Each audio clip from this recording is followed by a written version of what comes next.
नमस्कार मु मोर चैनल को आपण मानकु अनेक अनेक स्वागत करुच्ची। आज ये मु चिंगुड़ी रे गोटे डालमा बनैबी। वीडियोटी देखा पूर्व जो मैंने मोर चैनल नुआ अच्छा प्लीज सब्सक्राइब करने लाइक शेयर कमेंट करने को आदम भूलें। चलतु आज रेसिपी स्टार्ट करने।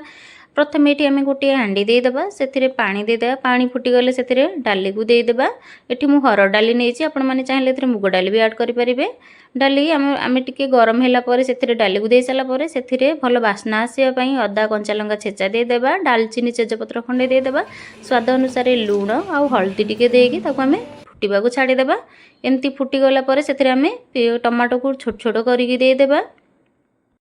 यापर ये सब परिवा को ऐड करदेबा। परिवा को आम टे कभर करने जमीती कि कई छिणी हेनी। तापर आम ये चिंगुड़ी की भलसे टे ओल्ल रखी नहीं सेटा आम टे फ्राए कर नहीं।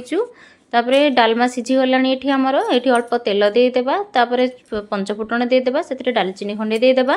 तो से टे फुटीगला से आम अदा रसुण कंचा लंकार पेस्ट को टे देदेबा। देखो यह आम टे भलसे कषे नेबा मसलार जमी कंचा स्मेल पलैज। तापर आम ये चिंगुड़ी की देखिपे टे हल्का फ्राए कर नहीं मसला सहित से चिंगुड़ी की आम डालमा पकईदेबा।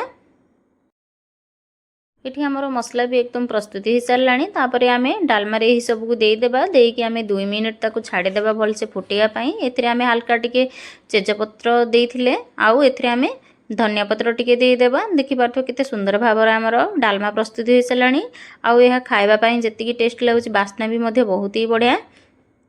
बेसिक आम माटी हांडी बनइले बहुत ही टेस्ट लगी थाए। आज रेसिपीटा आज ये आगू आउ गोटे एमती नुआ रेसिपी नहीं आसबि। रहिली जय जगन्नाथ।